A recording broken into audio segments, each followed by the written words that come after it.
Hello, ഇന്ന് നമ്മൾ പുതിയൊരു ചാപ്റ്റർ സ്റ്റാർട്ട് ചെയ്യാൻ പോകുന്നത്. അപ്പോൾ +1 രണ്ടാമത്തെ ചാപ്റ്റർ ആയ ബയോളജിക്കൽ ക്ലാസിഫിക്കേഷൻ ആണ് നമ്മൾ ഇന്ന് ഡിസ്കസ് ചെയ്യാൻ പോകുന്നത്.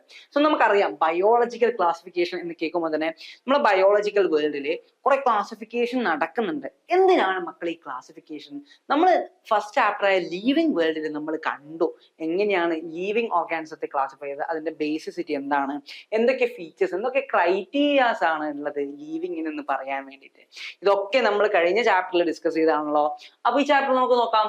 ബയോളജിക്കൽ ക്ലാസിഫിക്കേഷൻ എന്താണ് മക്കളെ? ഈ ക്ലാസിഫിക്കേഷൻ എന്ന് പറയുന്നത് എന്താണ് ക്ലാസിഫിക്കേഷൻ? എന്തിനാണ് ക്ലാസിഫിക്കേഷൻ? പറ.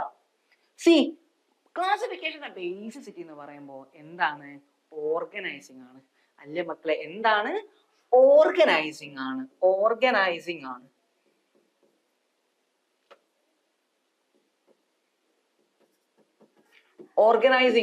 അപ്പൊ ഈ ഓർഗനൈസിങ് ഉദ്ദേശിക്കുന്നത് മെയിൻ ആയിട്ട് നമ്മൾ പറയാൻ കാരണം എന്ന് പറയുമ്പോൾ, ഇപ്പൊ നിങ്ങളുടെ എക്സാമ്പിൾ കൺസിഡർ ചെയ്യാം. ഇപ്പോ എന്റെ കയ്യിലുള്ള എല്ലാ ബുക്കുകളും എല്ലാം ഞാൻ ബ്രൗൺ പേപ്പർ കൊണ്ട് ഇങ്ങനെ പൊതിഞ്ഞു വെച്ചിട്ടുണ്ട്. ഓക്കെ, അതിങ്ങനെ നിരത്തി വെച്ചിട്ടുണ്ട്. അപ്പൊ പെട്ടെന്ന് എനിക്ക് എന്റെ കെമിസ്ട്രി ടെക്സ്റ്റ് അല്ലെങ്കിൽ കെമിസ്ട്രി നോട്ട്ബുക്ക് എടുക്കണം എന്ന് വെച്ചോ. നോട്ട്ബുക്ക് ആകുമ്പോൾ എല്ലാം ഒരേ സൈസ് ആയിരിക്കില്ലേ? അപ്പൊ നോട്ട്ബുക്ക് എടുക്കണമെങ്കിൽ എങ്ങനെ ഞാൻ എടുക്കുക?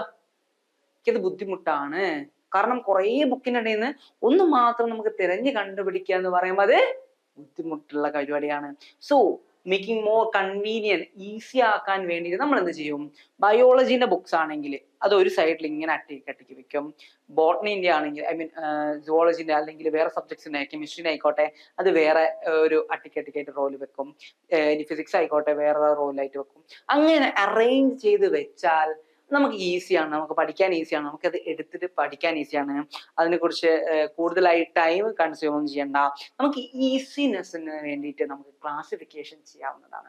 അപ്പൊ റിസർച്ച് പേർപ്പസിലൊക്കെ വേണ്ടിയിട്ട് ഒരു പ്ലേസിലെ ഓർഗാനിസം, ഒരു പ്ലാന്റ് ആയിക്കോട്ടെ ഒരു ആനിമൽ ആയിക്കോട്ടെ, അതിനെ കണ്ടെത്തിയാൽ അതിന് എന്താണ് അത് എന്ന് മനസ്സിലാക്കി അത് ഈ ഒരു കാറ്റഗറിയിൽ പെടുന്ന ആളാണ് എന്ന് നമ്മൾ പറഞ്ഞാൽ it will be convenient for the research purpose and further studies. അതുകൊണ്ട് തന്നെയാണ് ബയോളജിക്കൽ ക്ലാസിഫിക്കേഷൻ ഇങ്ങനൊരു റോള് പ്ലേ ചെയ്യുകയും ചെയ്യുന്നത്. സോ കോൺസെപ്റ്റ് വെടികിട്ടിയോ മക്കളെ? ഈസി അല്ലേ? ഓക്കെ അല്ലേ? കോൺസെപ്റ്റ് റെഡി അല്ലേ മക്കളെ? അപ്പോൾ ഇതാണ് ബയോളജിക്കൽ ക്ലാസിഫിക്കേഷന്റെ ഒരു ബേസിസിറ്റിയെ കുറിച്ച് നമ്മൾ ഡിസ്കസ് ചെയ്തത്. സോ ക്ലിയർ അല്ലേ? ഇനിയാണ് നമ്മൾ ഉള്ളടക്കത്തിലേക്ക് പോകുന്നത്. സോ ശ്രദ്ധിച്ചോ, സിമ്പിൾ ആണ്. Okay, biological system of classification ഇത് ആരാന്നറിയോ നിങ്ങൾക്ക്? Yes, Aristotle. ആരാണ് മക്കൾ Aristotle? He is regard as A father of biology എന്നാണ് അല്ലെ? ബയോളജിന്റെ പിതാവ് എന്ന് അറിയപ്പെടുന്ന ആളാണ് നമ്മുടെ അരിസ്റ്റോട്ടിൽ അല്ലേ മക്കളെ? So father of biology.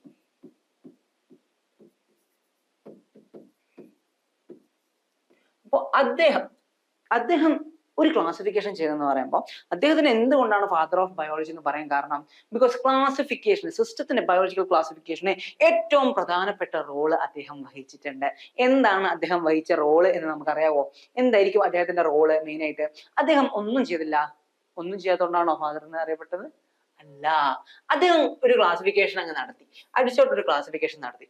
പ്ലാന്റ്സും ആനിമൽസും എന്നൊരു പേരിൽ അദ്ദേഹം ക്ലാസിഫിക്കേഷൻ നടത്തി. അപ്പോ രണ്ടാൾക്കാരെ ഉള്ളൂ ഈ ലോകത്ത്, അത് പ്ലാന്റ്സും ആനിമൽസും ആണ് എന്ന് അദ്ദേഹം പറയുകയുണ്ടായി. കുറെ ആളുകൾ വിശ്വസിച്ചു, കുറെ ആൾക്കാർ വിശ്വസിച്ചുമില്ല. പക്ഷെ അദ്ദേഹം ഉൾക്കൊടുത്ത ഒരു സാധനമുണ്ട്. പ്ലാന്റ്സ് എല്ലായ്പ്പോഴും നോൺ മോട്ടൈൽ ആണ്, ആനിമൽസ് മോട്ടൈൽ ആണ്. ഈ കാര്യങ്ങൾ വെച്ചാണ് അദ്ദേഹം ക്ലാസിഫൈ ചെയ്തത്. പ്ലാന്റ്സിന് ഉദ്ദേശം എന്ന് പറയുമ്പോൾ അദ്ദേഹം ട്രീസ്, shrubs, herbs ഈ രീതിയിൽ അദ്ദേഹം ക്ലാസിഫൈ ചെയ്തു. ആനിമൽസിനെ ആണെങ്കിൽ മെയിൻ ആയിട്ട് എന്തൊക്കെ ആനിമൽസ്? കാർണിവോറസ്, ഹെർവിവോറസ് എന്ന രീതിയിൽ വലിപ്പം വെച്ചിട്ടും സൈസ് വെച്ചിട്ടും അദ്ദേഹം ക്ലാസിഫൈ ചെയ്തു. ബിഗ് സൈസ്, സ്മോൾ സൈസ്, ഇതിനെയൊക്കെ ബേസിറ്റിയിൽ അദ്ദേഹം ക്ലാസിഫിക്കേഷൻ ചെയ്തു. പക്ഷെ പിന്നീട് മനസ്സിലായി ഇങ്ങനെയല്ല. കാരണം കുറെ ഓർഗാനിസം ഇത് രണ്ടിലും പെടാത്ത ഓർഗാനിസംസ് ഉണ്ട്. അപ്പൊ ഇത് രണ്ടിലും പെടാത്ത ഓർഗാനിസംസ് എന്ത് ചെയ്യും, എവിടെ നിൽക്കും എന്നൊരു ചോദ്യചിഹ്നം അവിടെ വന്നു. എന്ത് ചെയ്യും അവരെ? ഈ രണ്ട് ഗ്രൂപ്പിലും അല്ലെങ്കിൽ പ്ലാന്റ്സിലും ആനിമൽസിലും അല്ലെങ്കിൽ അവരെവിടെ ഉണ്ടാവണം എന്നതിനെ കുറിച്ചാണ് നമ്മൾ ഇനി നോക്കുന്നത്. അപ്പൊ അരിസ്റ്റോട്ടിൽ ഭയങ്കര കൺഫ്യൂഷൻ. പിന്നീട് കുറെ കാലങ്ങൾക്ക് ശേഷം വേറെ കുറച്ച് സയന്റിസ്റ്റുകൾ അതിനെക്കുറിച്ച് ഒരു കൺക്ലൂഷനിലേക്ക് എത്തിപ്പെടുന്നതാണ് നമ്മളിനി നോക്കാൻ പോകുന്നത്. ഇത്രയും കാര്യങ്ങൾ ക്ലിയർ അല്ലേ? അരിസ്റ്റോട്ടലിന്റെ കണ്ടുപിടുത്തങ്ങൾ ക്ലിയർ അല്ലേ മക്കളെ? സെറ്റ് അല്ലേ?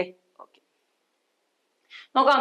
ടു കിങ്ഡം ക്ലാസിഫിക്കേഷൻ എന്നൊരു പേര് വെച്ചിട്ട് കാൾ ലിനീസ് 1858 എന്താ അദ്ദേഹം ചെയ്തത്?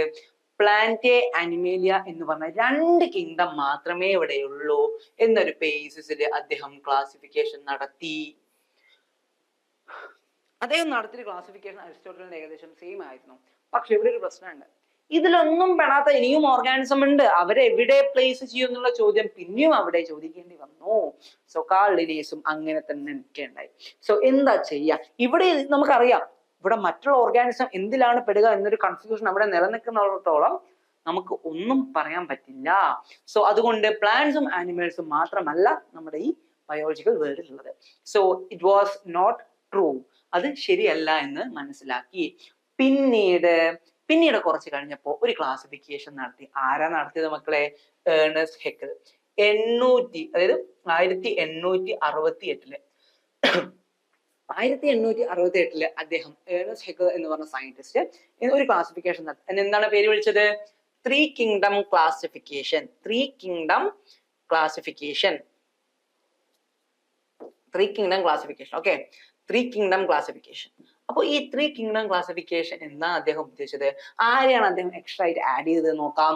അദ്ദേഹം ആഡ് ചെയ്തത് പ്രൊട്ടിസ്റ്റ എന്ന് പറഞ്ഞ ഗ്രൂപ്പിന്, അതായത് യൂണിസെല്ലുലാർ ഓർഗാനിസം മാത്രം അടങ്ങിയിരിക്കുന്ന പ്രൊട്ടിസ്റ്റ എന്ന് പറയുന്ന ഗ്രൂപ്പിനെ അദ്ദേഹം ആഡ് ചെയ്തു. സോ പിന്നീട് പ്ലാന്റ് അനിമേലിയ എന്ന 2 ഗ്രൂപ്പും കൂടി. അപ്പോൾ അദ്ദേഹം പുതിയൊരു ഗ്രൂപ്പാണ് അവിടെ ആഡ് ചെയ്തത്. ഏതാണ് ഗ്രൂപ്പ്? പ്രൊട്ടിസ്റ്റ. അവിടെ എന്താണ് മക്കളെ ഉള്ളത്? യൂണിസെല്ലുലാർ ഓർഗാനിസം ഉള്ള ഒരു ഗ്രൂപ്പായിട്ടാണ് പ്രൊട്ടിസ്റ്റേനെ അദ്ദേഹം കൺസിഡർ ചെയ്തത്. ക്ലിയർ അല്ലേ കോൺസെപ്റ്റ്? സോ എന്താണ്? ഏണസ്റ്റ് ഹെക്കൽ ആണ് 3 കിങ്ഡം ക്ലാസിഫിക്കേഷൻ കണ്ടെത്തിയത്. അദ്ദേഹം എന്താ ചെയ്തത്? 3 കിങ്ഡം ക്ലാസിഫിക്കേഷൻ നടത്തി. എന്നിട്ടോ പ്രൊട്ടിസ്റ്റ, പ്ലാന്റ്, എനിമേലിയ എന്ന് പറഞ്ഞ 3 ഗ്രൂപ്പായിട്ട് അദ്ദേഹം എന്ത് വിളിച്ചു? 3 കിങ്ഡം ക്ലാസിഫിക്കേഷൻ എന്ന് കൂടി അദ്ദേഹം വിളിച്ചു. പക്ഷേ എന്നിട്ടും അതിലും ഉൾപ്പെടാത്ത കുറെ ഓർഗാനിസം ഉണ്ടായി. അപ്പോ ആൻഡ് ഓൾസോ സയന്റിഫിക്കലി അത് കറക്റ്റുമായിരുന്നില്ല. അങ്ങനെ ഇരിക്കുകയാണ് one of the drastic changes കൊണ്ടുവന്നത്. ആരാ ഡ്രാസ്റ്റിക് ചേഞ്ച് കൊണ്ടുവന്നത്? നമുക്ക് നോക്കാം. അപ്പോൾ ഈ ഒരു ചേഞ്ച് പ്രകാരം നല്ല രീതിയിൽ ഓർഗാനിസത്തിന്റെ ഒരു ക്ലാസിഫിക്കേഷൻ നമുക്ക് മനസ്സിലായിട്ടുണ്ട്. അപ്പോൾ എന്തൊക്കെ രീതിയിലാണ് ഓർഗാനിസത്തിന്റെ ക്ലാസിഫിക്കേഷൻ നടത്തിയത് നമുക്ക് നോക്കിയാലോ മക്കളെ? എന്നാവാ. സോ ഇറ്റ് വാസ്, ആരാണത്? R.H. വിറ്റാക്കർ.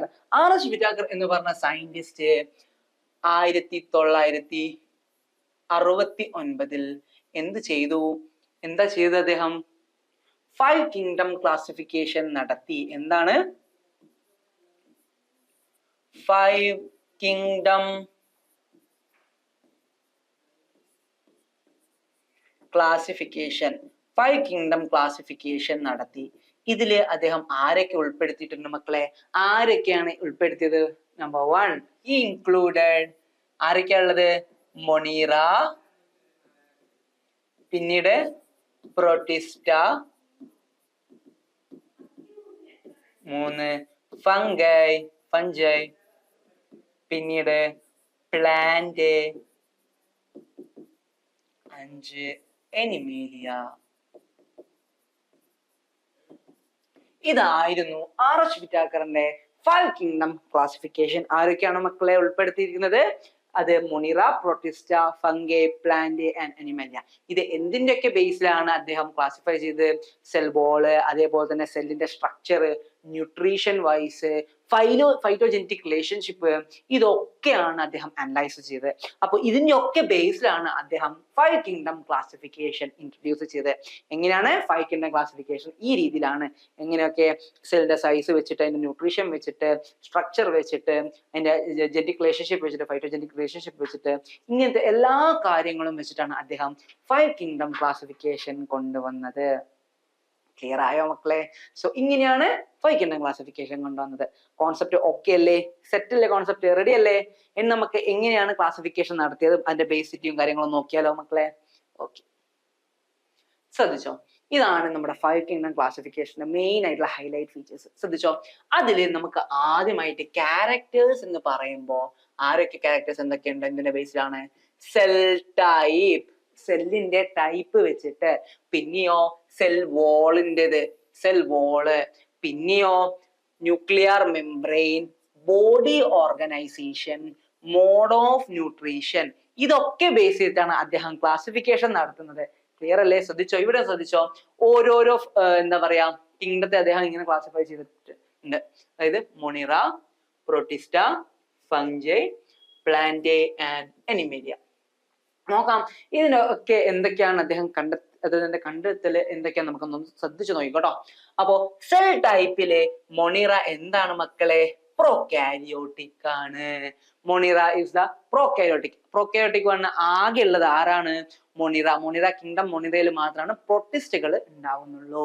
ഇനി നോക്കാം മറ്റുള്ളതില്. പ്രൊട്ടിസ്റ്റയിലാണെങ്കിലോ യൂകാരിയോട്ടിക് ഓർഗാനിസം ആണ്. ഫംഗൈലോ യൂകാരിയോട്ടിക് ആണ്. പ്ലാന്റയിലോ യൂകാരിയോട്ടിക് ആണ്. ആൻഡ് അനിമേലിയയിലും അത് യൂകാരിയോട്ടിക് തന്നെയാണ്. ക്ലിയർ അല്ലേ മക്കളെ കോൺസെപ്റ്റ്? സോ സെൽ ടൈപ്പിന്റെ കേസ് എന്ന് പറയുമ്പോൾ പ്രോകാരിയോട്ടിക് ആണ്. ആര്? മൊണിറ മാത്രമാണ് പ്രോകാരിയോട്ടിക്. ബാക്കി എല്ലാവരും എന്താണ്? യൂകാരിയോട്ടിക് ആണ്. ഈ ടേബിൾ ഇങ്ങനെ പഠിക്കണം, ഇമ്പോർട്ടന്റ് ആട്ടോ, എക്സാമിന് ചോദിക്കും. സോ സെൽ ടൈപ്പിന്റെ കേസിൽ മൊണിറ എന്താണ്? പ്രോകാരിയോട്ടിക് ആണ്. ആൻഡ് അതേഴ്സ് യൂകാരിയോട്ടിക് ആണ്. ഇനി സെൽ വോളിന്റെ കേസിൽ വരുമ്പോ മൊണിറിന്റെ സെൽ വോൾ നോക്ക്, നോൺ സെല്ലുലോസിക് ആണ്. ആൻഡ് അതായത് പോളിസാക്രൈഡും അമിനോ ആസിഡിന്റെയും ഒരു കോമ്പിനേഷൻ ഉണ്ട് അവിടെ. എന്താണത്? നോൺ സെല്ലുലോസിക്, നോൺ സെല്ലുലോസ് ആണത്. ഓക്കെ, അവിടെ ആരുടെ കോമ്പിനേഷൻ ഉണ്ട് മക്കളെ? പോളിസാക്രൈഡിന്റെയും അമിനോ ആസിഡിന്റെയും ഒരു കോമ്പിനേഷൻ ആണ് അവിടെ ഉണ്ടാവുന്നത്.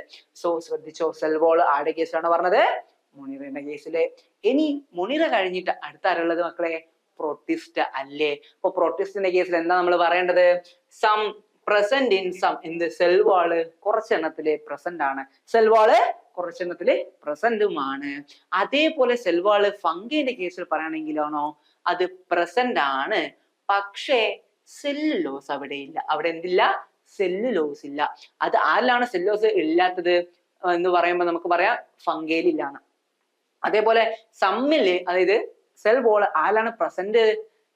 മീൻസ് പ്രോട്ടിസ്റ്റയില് എന്താണ്? സം ഓഫ് ദ എക്സാമ്പിൾസിന്, സം ഓഫ് ദ ഓർഗാനിസത്തിന് അവിടെ പ്രോട്ടിസ്റ്റയില് പ്രസന്റുമാണ്. ക്ലിയർ അല്ലേ മക്കളെ? ഇനി നോക്ക്, സെൽ വോള് പ്ലാൻ കിങ്ഡത്തില് ഉണ്ടോ? പ്രസന്റ് ആണ്. സെല്ലുലോസും ഉണ്ട്. അപ്പൊ പ്രസന്റ് ആണ്. എവിടെയാണ് ആബ്സെന്റ് ഉള്ളൂ? ആകെ എവിടെ? ആനിമലിന്റെ കേസിൽ. ആനിമലിന് നമുക്ക് സെൽ വോൾ ഉണ്ടോ മക്കളെ? നമുക്ക് സെൽ വോൾ ഇല്ല. സോ നമ്മുടെ കേസിൽ അത് ആബ്സെന്റ് ആണ്. ആനിമൽസിന്റെ കേസിൽ സെൽ വോൾ ആബ്സെന്റ് ആണ്. ക്ലിയർ അല്ലേ concept? So cell wall is absent in animals. ഇത്രയും കാര്യങ്ങൾ നിങ്ങൾ നിങ്ങളുടെ മൈൻഡിൽ വെക്കുക. ബാക്കി എല്ലാത്തിനും ഏകദേശം നോക്കൂ. സെൽ വോൾ നോൺ സെല്ലുലോസിക് ആണ്. മൊണിറയുടെ കേസിലാണെങ്കിൽ, പ്രൊട്ടിസ്റ്റിന്റെ കേസിലാണെങ്കിൽ പ്രസന്റ് ഇൻ സം ആണ്. ആൻഡ് ഓൾസോ ഫംഗൈന്റെ കേസിലാണെങ്കിലോ പ്രസന്റ് ആണ് എന്ന് പറയുന്നുണ്ട്. അതേപോലെ പ്ലാന്റിന്റെ കേസിൽ പ്രസന്റ് ആണ് വിത്ത് സെല്ലുലോസ്. പക്ഷെ ആനിമലിന്റെ കേസിൽ വരുമ്പോൾ അത് ആബ്സെന്റ് ആണ്. ഇത്രയും ഓക്കെ അല്ലേ മക്കളെ? ഇത്രയും കോൺസെപ്റ്റ്സ് റെഡി അല്ലേ? ഇനി നോക്കാം ന്യൂക്ലിയർ മെംബ്രെയിൻ. ന്യൂക്ലിയർ മെംബ്രെയിൻ എവിടെ ആബ്സെന്റ് ആണ് മക്കളെ? നമ്മുടെ മൊണിറയിലെ ന്യൂക്ലിയർ മെംബ്രെയിൻ ആബ്സെന്റ് ആണ്. ന്യൂക്ലിയർ മെംബ്രെയിൻ മൊണിറയിൽ ആബ്സെന്റ് ആണ്. ഓക്കെ, അത് പ്രോകാരിയോട്ടിക് ഒക്കെ നമുക്കറിയാം. പക്ഷെ ബാക്കി എല്ലാത്തിലും ന്യൂക്ലിയർ മെംബ്രെയിൻ പ്രസന്റ് ആണ്. ബാക്കി എല്ലാ കിങ്ഡത്തിലും, അതായത് പ്രൊട്ടിസ്റ്റയിലായിക്കോട്ടെ, ഫംഗൈയിലായിക്കോട്ടെ, പ്ലാന്റയിലായിക്കോട്ടെ, എനിമയിലായിക്കോട്ടെ, അതിൽ ന്യൂക്ലിയർ മെംബ്രെയിൻ പ്രസന്റ് ആണ്. എന്തിലാണ് ആബ്സെന്റ് ഉള്ളൂ? ന്യൂക്ലിയർ മെംബ്രെയിൻ എന്തിലാണ് ആബ്സെന്റ് ഉള്ളൂ? മൊണിറയില്. ക്ലിയർ? ഇത്രയും സിമ്പിൾ ആണ്. ഓക്കെ അല്ലേ? ഇനി ബോഡി ഓർഗനൈസേഷന്റെ കേസിലാണെങ്കിലോ, ബോഡി ഓർഗനൈസേഷൻ സെല്ലുലാർ ആണ്. എവിടെ? മൊണിറയില്. മൊണിറയില് സെല്ലുലാർ ഓർഗനൈസേഷൻ ആണ് ഉള്ളത്. എന്നാലോ പ്രൊട്ടിസ്റ്റിന്റെ കേസിലേക്ക് വരുമ്പോ അതും സെല്ലുലാർ ആണ്. അപ്പൊ ഇതൊരു ബേസിക് ആയിട്ടൊരു ലെവലായിട്ടാണ് ഉള്ളത്. പിന്നീട് കുറച്ചും കൂടി വന്നപ്പോ ഫംഗൈല് അത് മൾട്ടി സെല്ലുലാർ ആണ്, അഥവാ ലൂസ് ടിഷ്യൂസ് ആയിട്ട് ഉണ്ടാവും. മൾട്ടി സെല്ലുലാർ ആണ്. പിന്നീടോ പ്ലാന്റിന്റെ കേസിൽ വരുമ്പോ ടിഷ്യൂ അല്ലെങ്കിൽ ഓർഗൻ ലെവലായിട്ട് മാറിയിട്ടുണ്ട്. ടിഷ്യൂ അല്ലെങ്കിൽ ഓർഗൻ ലെവൽ ഓർഗനൈസേഷൻ ആയിട്ട് മാറിയിട്ടുണ്ട്. ഇനി അത് കഴിഞ്ഞിട്ട് നേരെ ആനിമലിന്റെ കേസിൽ വരുമ്പോ ടിഷ്യൂ ഓർഗൻ അല്ലെങ്കിൽ ഓർഗൻ സിസ്റ്റം എന്നൊരു പേരിലാണ് അത് ഉണ്ടാവുന്നത്. ഓർഗൻ സിസ്റ്റം എന്നൊരു പേരിലാണ് അത് ഉണ്ടായത്. കോൺസെപ്റ്റ് ഓക്കെ അല്ലേ മക്കളെ? സെറ്റ് അല്ലേ? ഇനി അടുത്തതായിട്ട് നമുക്ക് പറയാനുള്ളത് മോഡ് ഓഫ് ന്യൂട്രീഷൻ ആണ്. എന്താണ് മക്കളെ ഈ മോഡ് ഓഫ് ന്യൂട്രീഷൻ? എന്താണ് ഈ മോഡ് ഓഫ് ന്യൂട്രീഷൻ? സംഭവങ്ങളെ കുറിച്ചാണ് നമ്മൾ ഇനി ഡിസ്കസ് ചെയ്യുന്നത്. മോഡ് ഓഫ് ന്യൂട്രീഷൻ നോക്കിക്കോ. ഓട്ടോട്രോഫിക് ന്യൂട്രീഷൻ ആണ് ആര് കാണിക്കുന്നത്? മോണിറ കാണിക്കുന്നത്. ഓട്ടോട്രോപിക് മാത്രമാണോ? അതേപോലെ ഹെട്രോട്രോപിക് ന്യൂട്രീഷനും ആര് കാണിക്കുന്നുണ്ട്? മോണിറ കാണിക്കുന്നത് ഓട്ടോട്രോപിക് ആൻഡ് ഹെട്രോട്രോപിക് ന്യൂട്രീഷൻ ആണ്. ഓട്ടോട്രോപിക്കിന്റെ കേസിൽ കീമോസിന്തറ്റിക്കും ഫോട്ടോസിന്തറ്റിക്കുമാണ്. കീമോസിന്തറ്റിക്കും ഉണ്ട്, ഫോട്ടോസിന്തറ്റിക്കും ഉണ്ട്. ക്ലിയർ? ആൻഡ് ഹെട്രോട്രോപിക്കിന്റെ കേസിൽ സാപ്രോഫൈറ്റിക്കുമാണ്, അതേപോലെ തന്നെ പാരസൈറ്റിക്കുമാണ്. സാപ്രോഫൈറ്റിക്കുമാണ്, പാരസൈറ്റിക്കുമാണ്. അതിനോടൊപ്പം തന്നെ നമ്മുടെ പ്രോട്ടിസ്റ്റയിലും എന്താണ്? ഓട്ടോട്രോഫിക്കുമാണ്, അതേപോലെ തന്നെ ഹെട്രോട്രോഫിക്കുമാണ്. അതായത് നമ്മുടെ ഫോട്ടോസിന്തറ്റിക്കുമാണ് ഒന്ന്, അതേപോലെ തന്നെ ഹെട്രോട്രോഫിക്കുമാണ്. ക്ലിയർ അല്ലേ? അതിനോടൊപ്പം തന്നെ നമ്മുടെ ഫംഗിന്റെ കേസിലാണെങ്കിൽ അത് ഹെട്രോട്രോഫിക് മാത്രമാണ്, സാപ്രോഫൈറ്റിക് അതേപോലെ തന്നെ പാരസൈറ്റിക് കൂടിയാണ്. അപ്പൊ ഈ കാര്യങ്ങളാണ് നിങ്ങൾ മോഡ് ഓഫ് ന്യൂട്രീഷനിൽ മൈൻഡിൽ വെക്കേണ്ടത്. ആൻഡ് ഫൈനലി നമ്മുടെ പ്ലാന്റിൽ അനിമേലിന്റെ കേസിലാണെങ്കിൽ പ്ലാന്റിൽ ഓട്ടോട്രോപിക് ആണ്, ഫോട്ടോസിന്തറ്റിക് ആണ്. They prepare their own food. Autotrophs അല്ലേ പ്ലാന്റ്സ്? അതെ. ഹെട്രോട്രോപിക്കിലാണെങ്കിലോ ഹോളോസോയിക് ആവാം നമ്മളെ, അല്ലെങ്കിൽ സാപ്രോഫൈറ്റിക് ആവാം. അതുകൊണ്ട് ആനിമലിയില് എന്താണ്? ഹെട്രോട്രോഫിക് ആണ് മോഡ് ഓഫ് ന്യൂട്രീഷൻ. അപ്പൊ ഇത്രയും കാര്യങ്ങൾ നിങ്ങളുടെ മൈൻഡിൽ വെക്കണം. ഇത് ഇമ്പോർട്ടന്റ് ആണ്. ഓക്കെ, സിമ്പിൾ അല്ലേ? അപ്പൊ ഇത്രയും കാര്യങ്ങളാണ് നമ്മൾ ഈ ടേബിളിൽ പഠിച്ചത്. അപ്പൊ ഈ ടേബിൾ ഒന്ന് ബ്രീഫ് ആയിട്ട് നോക്കിക്കോ. ഇത് സിമ്പിൾ ആണേ, ശ്രദ്ധിച്ചോ. അപ്പൊ നോക്കാം, നമുക്ക് അതൊന്നും കൂടി നോക്കാം. സെൽ ടൈപ്പിൽ വരികയാണെങ്കിൽ മോണിറയുടെ കേസിലാണെങ്കിൽ പ്രോകാരിയോട്ട് ആണ്, പ്രോട്ടിസ്റ്റ ആണെങ്കിൽ യൂക്കാരിയോട്ടിക്, ഫംഗി യൂക്കാരിയോട്ടിക് ആണ്, പ്ലാന്റിൽ യൂക്കാരിയോട്ടിക് ആണ്, അനിമലിൽ യൂക്കാരിയോട്ടിക് ആണ്. പിന്നീട് സെൽ വോള് മോണിറയുടെ കേസിലാണുമ്പോൾ നോൺ സെല്ലുലോസിക് ആണ് മക്കളെ, നോൺ സെല്ലുലോസിക് ആണ്. അതിനോടൊപ്പം തന്നെ പ്രോട്ടിസ്റ്റിലെത്തുമ്പോൾ സം ഓഫ് ദ മില്ലേ സെൽ വോൾ പ്രസന്റ് ആണ്, അതേപോലെ തന്നെ ബാക്കി എല്ലാത്തിലും പ്രസന്റ് ആണ് എക്സെപ്റ്റ് എന്താണ്? ആനിമേലിയിൽ. അപ്പോൾ നിങ്ങൾ എവിടെയൊക്കെയാണ് ആബ്സെന്റ് എന്നുള്ള കാര്യങ്ങളൊക്കെ ഒന്ന് ശ്രദ്ധിച്ചു കേട്ടോ. പിന്നീട് നമുക്ക് ന്യൂക്ലിയർ മെംബ്രെയിൻ കേസാണെങ്കിൽ മോണിറയിൽ ഒഴികെ ബാക്കി എല്ലാത്തിലും പ്രസന്റ് ആണ്. ബോഡി ഓർഗനൈസേഷൻ സെല്ലുലാർ അതായത് നമ്മുടെ മോണിറ പ്രോട്ടിസ്റ്റിയം സെല്ലുലാർ ആണ്, ബാക്കി എല്ലാവരും എന്താ പറയാ ഫംഗസ് മൾട്ടി സെല്ലുലാർ ആയിട്ട്, പിന്നെ ടിഷ്യൂ ഓർഗൻ, പിന്നെ ഓർഗൻ ബോഡി എന്ന രീതിയിലേക്ക് അത് പോകുന്നുണ്ട്. പിന്നെ മോഡ് ഓഫ് ന്യൂട്രീഷൻ നമുക്കറിയാം ഓട്ടോട്രോഫിക് ഹെട്രോട്രോപിക് ആണ്, ഓട്ടോട്രോഫിക് ഹെട്രോട്രോപിക് ആണ്, അതേപോലെ തന്നെ ഹെട്രോട്രോഫിക് ആണ്, ഓട്ടോട്രോഫിക് ആണ്, ഹെട്രോട്രോഫിക് ആണ്. ഈ കാര്യങ്ങളൊക്കെ നിങ്ങളുടെ മൈൻഡിൽ വെച്ചോളൂ. ഇത് ഇമ്പോർട്ടന്റ് ആണ്. ഇത് ആ രീതിയിൽ തന്നെ എക്സാമിന് പഠിച്ചെഴുതണം. സിമ്പിൾ ആണ്, സിമ്പിൾ ആയിട്ടുള്ള കോൺസെപ്റ്റ്സ് ആണ്. ഓക്കെ, ഇനി നോക്കാം നമുക്ക് ഫസ്റ്റ് കിങ്ഡം നമുക്ക് നോക്കാം. Kingdom Monera. എന്താണ് മക്കളെ കിങ്ഡം മോണിറ? കിങ്ഡം മോണിറ എന്ന് പറയുമ്പോൾ ആരുടെയാണ്? ബാക്ടീരിയകളുടെ ലോകമാണ്. ബാക്ടീരിയകളുടെ ലോകമാണ് അല്ലേ? ബാക്ടീരിയാസിന്റെ വേർഡാണ്. അതിൽ നോക്ക് എന്താണ് മക്കളെ? അത് പ്രോകാരിയോട്ടിക് അല്ലേ? പ്രോകാരിയോട്സ് അല്ലേ? അല്ലേ മക്കളെ? അപ്പൊ നോൺ സെല്ലുലോസിക് അല്ലേ? നോൺ സെല്ലുലോസിക് ആണ്. ന്യൂക്ലിയർ മെംബ്രെയിനോ?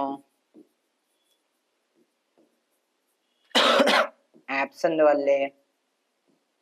ആബ്സെന്റുമാണ്. അതേപോലെ നമുക്ക് ബാക്ടീരിയസ് എന്ന് പറയുമ്പോൾ നല്ല ഹാർഷ് ക്ലൈമറ്റ്, നല്ല ഹാർഷ് ആയിട്ടുള്ള ക്ലൈമറ്റുകളിലും നല്ല ഹീറ്റ് ഡ്രൈ അങ്ങനെയുള്ള ക്ലൈമറ്റുകളിലൊക്കെ ഇവർക്ക് സസ്റ്റെയിൻ ചെയ്യാൻ പറ്റും. അപ്പൊ അതിന്റെ ബേസിലൊക്കെ നമുക്ക് പറയാൻ പറ്റും. സോ അങ്ങനെയുള്ള ബാക്ടീരിയാസിന്റെ കേസാണ് നമ്മളിവിടെ ഡിസ്കസ് ചെയ്യുന്നത്. വീണ്ടും അറിയാം നമുക്ക് മോഡ് ഓഫ് ന്യൂട്രീഷൻ എന്ന് വരുമ്പോൾ ബോത്ത് ഓട്ടോട്രോഫിക്കും ഉണ്ട്,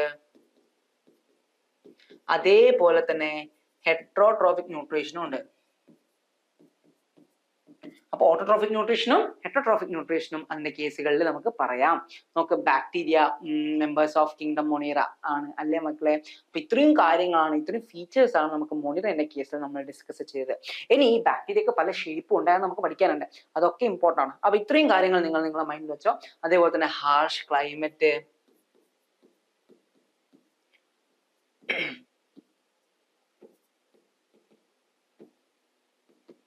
ഡ്രൈ സീസണില്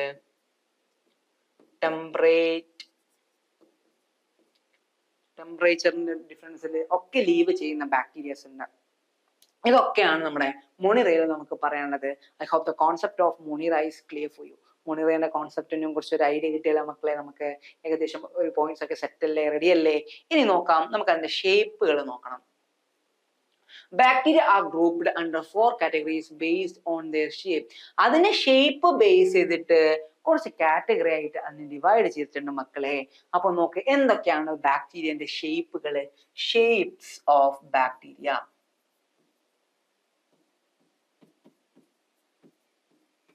ആദ്യം തന്നെ നമുക്ക് നോക്കാം. നമ്പർ 1 we have കോക്കസ് എന്താണ്? സർക്കുലാർ ഷേപ്പ് ആണ്, അല്ലെങ്കിൽ സിലിണ്ടറിക്കൽ ഷേപ്പ് പോലെ സർക്കുലാർ ഷേപ്പ്,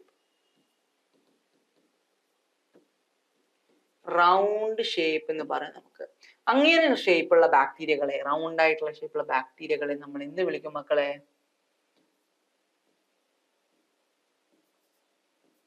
എന്താ നമ്മൾ വിളിക്കുക? കോക്കസ്. നമ്മൾ എന്താ വിളിക്കുക? കോക്കസ്. കോക്കസ് ബാക്ടീരിയസിനെ. ഓക്കെ അല്ലേ? ഇനി രണ്ട് നോക്ക്.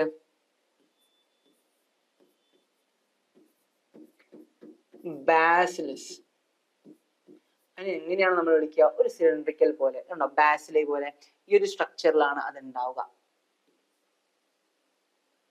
ഈ സ്ട്രക്ചറാണ് നമ്മൾ ബാസിലസ് സ്ട്രക്ചർ എന്ന രീതിയിൽ നമ്മൾ പറയുന്നത്. ക്ലിയർ അല്ലേ?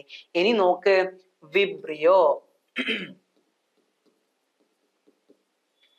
നമുക്ക് ഒരു കോമ ഷേപ്പ് എന്ന രീതിയിൽ നമുക്ക് പറയാം. കോമ ഷേപ്ഡ് ബാക്ടീരിയ എന്താണ് മക്കളെ? ഒരു കോമ ഷേപ്ഡ് ബാക്ടീരിയ ആണ് ആദ്യ വിബ്രിയോ എന്ന് നമ്മൾ പറയുന്നത്. കോമ ഷേപ്ഡ് ബാക്ടീരിയ ആണ് വിബ്രിയോ. ഇനി സ്പൈറല്ലം. സ്പൈറല്ലം എന്താണ് സ്പൈറൽ എന്ന് പറയുമ്പോൾ? സ്പൈറൽ ഷേപ്ഡ് ആയിട്ട് നമുക്ക് കാണാൻ പറ്റുന്നത് സ്പൈറലം, സ്പൈറൽ ഷേപ്ഡ് ആയിട്ടുള്ള ബാക്ടീരിയകള്.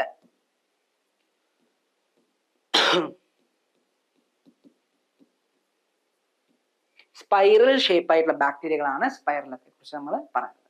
സോ ഇത്രയും കാര്യങ്ങളാണ് നിങ്ങൾ നിങ്ങളുടെ മൈൻഡിൽ വെക്കേണ്ടത്.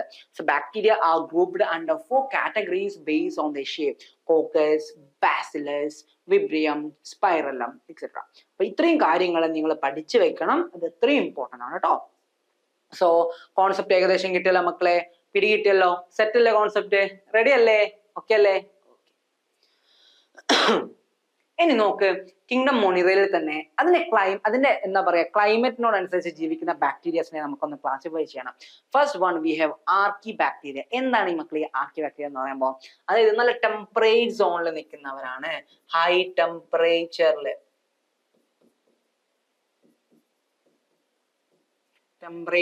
നിൽക്കുന്നവരാണ്. അവരാണ് നമ്മൾ എന്ത് പറയാ, ആർക്കി ബാക്ടീരിയ എന്ന് പറയാം. നല്ല ടെമ്പറേച്ചർ, ഹോട്ട് സ്പ്രിങ്സും അങ്ങനെയുള്ള ഏരിയാസിലൊക്കെ കണ്ടുവരുന്ന ബാക്ടീരിയകളാണ് നമ്മുടെ ആർക്കി ബാക്ടീരിയ നമ്മൾ പറയുന്നത്. ശ്രദ്ധിച്ചോ? ആർക്കി ബാക്ടീരിയ. അത് കഴിഞ്ഞിട്ട് യു ബാക്ടീരിയ അഥവാ ട്രൂ ബാക്ടീരിയ എന്നാണ് പറയാ. ട്രൂ ബാക്ടീരിയ എന്നാണ് നമ്മൾ പറയുക. നമുക്ക് ഡീറ്റെയിൽ ആയിട്ട് പഠിക്കാം.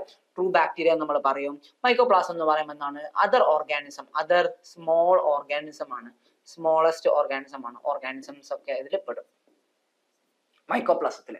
സോ അതിന് പ്രത്യേകിച്ച് എന്താ പറയാ, ലൈഫ് ഓർഡർ ഒന്നുമില്ല. ലൈഫിന്റെ എന്താ പറയാ പ്രത്യേകിച്ച് ന്യൂട്രീഷൻ അങ്ങനത്തെ കാര്യങ്ങളൊന്നും അത് പ്രത്യേകിച്ചായിട്ട് ഇല്ല. സോ നമുക്ക് നോക്കാം എന്താണ് കിങ്ഡം മൊണിറയുടെ ഓരോരോ ബാക്ടീരിയസിന്റെ കേസുകൾ. ഇതൊക്കെ എന്തിന്റെ ബേസിലാണ് മക്കളെ? അതിന്റെ ക്ലൈമറ്റ്, അതിന്റെ കണ്ടീഷൻ ബേസ് ആണ്. അതിന്റെ കണ്ടീഷൻ, അത് ക്ലൈമറ്റിക് ആവാം, ക്ലൈമറ്റിക് കണ്ടീഷൻ, അതിന്റെ ലീവിങ് കണ്ടീഷൻ, അതിന്റെ ലീവിങ് കണ്ടീഷൻ ആണ് നമ്മളിവിടെ ഡിസ്കസ് ചെയ്യുന്നത്. അതിന്റെ ലീവിങ് കണ്ടീഷനെ കുറിച്ചാണ് നമ്മളിവിടെ ഡിസ്കസ് ചെയ്യുന്നത്. ശ്രദ്ധിച്ചോളെ. ഓക്കെ. സോ ആർക്കി ബാക്ടീരിയന്റെ കേസിൽ ആർക്കി ബാക്ടീരിയ 3 തരത്തിലായിട്ട് നമുക്ക് പറയാം. ഓക്കെ, എന്താണ് 3 തരത്തില്? ഒന്ന് ഹാലോഫൈൽസ്. എന്താണ് ഹാലോഫൈൽസ് എന്ന് പറഞ്ഞാല്? സാൾട്ട്, സാലിനിറ്റി, സാൾട്ടിന് ഇഷ്ടപ്പെടുന്നവരാണ് അവര്. ഓക്കെ, ഹാലോ എന്ന് പറയുന്നത് ഒന്നാണ് സലൈൻ ആയിട്ടുള്ള കണ്ടീഷനിൽ കൺസിഡർ ചെയ്യുന്ന ജീവിക്കുന്ന ലീവിങ് ബാക്ടീരിയകളാണ് അവരെ ഹാലോഫൈൽസ് എന്ന് പറയും. ഹാലോഫൈൽസ് നമുക്ക് ഹാലോഫൈറ്റ്സ് എന്നൊക്കെ നമുക്ക് പ്ലാന്റ്സിനൊക്കെ നമ്മൾ കേട്ടിട്ടുണ്ടാവല്ലോ. ഇത് ഹാലോഫൈൽസ് എന്ന് പറഞ്ഞ ബാക്ടീരിയസ് ആണ്. ലീവിങ്ങിന് എങ്ങനെയാണ് സലൈൻ അല്ലെങ്കിൽ സാൾട്ടി റീജിയണിൽ ജീവിക്കുന്ന ബാക്ടീരിയകളാണ് നമ്മൾ ഹാലോഫൈൽസ് എന്നൊരു പേരിട്ട് വിളിക്കുന്നത്.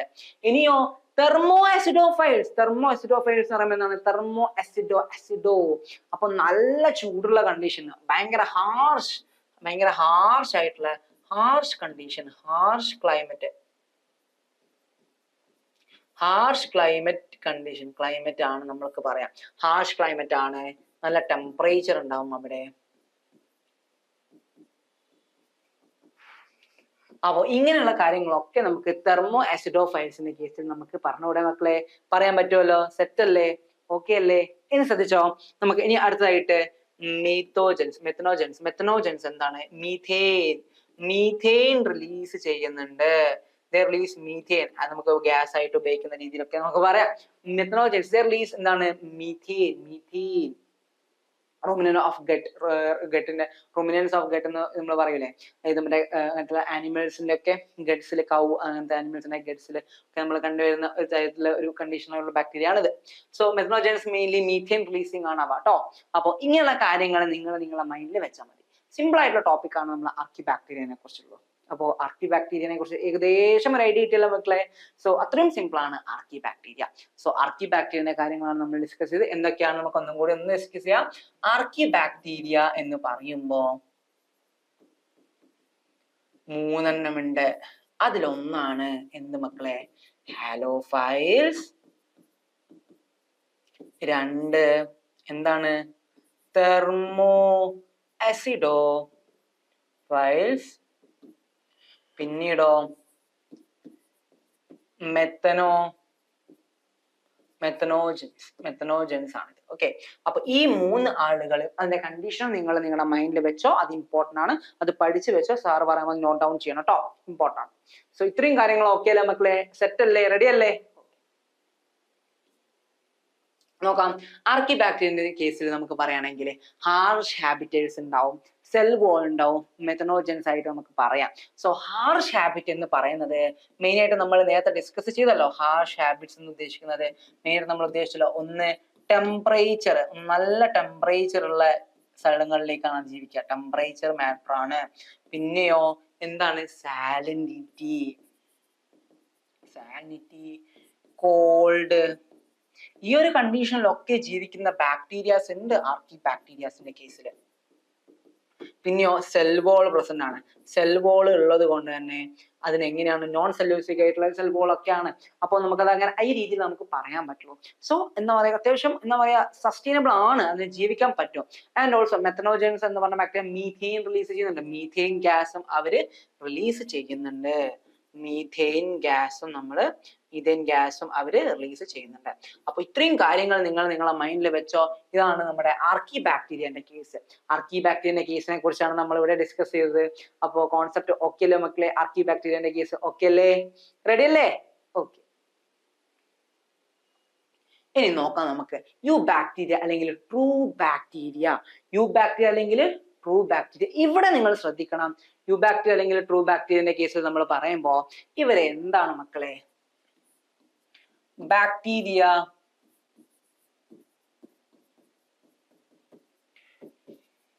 which lives in the environmental condition where it plays കുറേ മേജർ റോൾസ് ഉണ്ട്. എന്തൊക്കെയാണ് മേജർ റോൾസ്? ഒന്ന്, നൈട്രജൻ ഫിക്സേഷൻ, അതിന്റെ കൺവേർഷൻ, സിന്തസിസിനൊക്കെ ആര് ഹെൽപ്പ് ചെയ്യുന്നുണ്ട്? നമ്മുടെ ബാക്ടീരിയാസ്. അതായത് ട്രൂ ബാക്ടീരിയ എന്നാണ് നമ്മൾ പറയാ. ട്രൂ ബാക്ടീരിയ എന്നാണ് മക്കളെ നമ്മൾ അവരെ പറയുന്നത്. എന്താ നമ്മൾ പറയുന്നത്? ട്രൂ ബാക്ടീരിയ, അതായത് നല്ല കറക്റ്റ് ആയിട്ടുള്ള ബാക്ടീരിയ. കാരണം അത് നല്ലൊരു ബാക്ടീരിയ ആണ്. കാരണം അത് which is not much positive ആയിട്ടല്ല, പക്ഷെ അത് നമ്മളെ ഹെൽപ്ഫുൾ ചെയ്യും. നമ്മുടെ പ്ലാന്റ്സിനായിക്കോട്ടെ അവരുടെ സൈക്ലിങ്ങിന് ഹെൽപ്പ് ചെയ്യുന്ന ഒരാൾ തന്നെയാണത്. ഫോർ എക്സാമ്പിൾ ആയിട്ട് നമുക്ക് പറയേണ്ടത് ആരെ കുറിച്ചാണ്? സയനോബാക്ടീരിയ അല്ലേ? സയനോബാക്ടീരിയ, റൈസോബിയം എന്നൊക്കെ പറയുന്ന പോലെ ബാക്ടീരിയ, അവർ ലീവിംഗ് ആണ്, ഫ്രീ ലീവിംഗ് ആയിട്ടുള്ള ബാക്ടീരിയ ആണ്. അപ്പൊ അവരെവിടെയാണ് കാണപ്പെടുന്നത്? ലെഗ്യൂമിനസ് പ്ലാന്റില്. അതായത് ലെഗ്യൂമിനസ് പ്ലാന്റില് അസോസിയേഷൻ വഴി അവര് nitrogen, atmospheric nitrogen, soil nitrogen ആയിട്ട് ഫിക്സ് ചെയ്യുന്ന ഒരു പണി ആര് ചെയ്യുന്നുണ്ട് മക്കളെ? നമ്മുടെ സയനോബാക്ടീരിയ ചെയ്യുന്നുണ്ട്. സയനോബാക്ടീരിയ ആണ് അത് ചെയ്യുന്നത്. അപ്പോൾ അത് ക്ലിയർ ആക്കി വെക്കുക, അത് ഇമ്പോർട്ടന്റ് ആണ്. സോ സയനോബാക്ടീരിയ ആണ് ഇത്രയും കാര്യങ്ങൾ ചെയ്യുന്നത്, നിങ്ങൾ മനസ്സിലാക്കണം.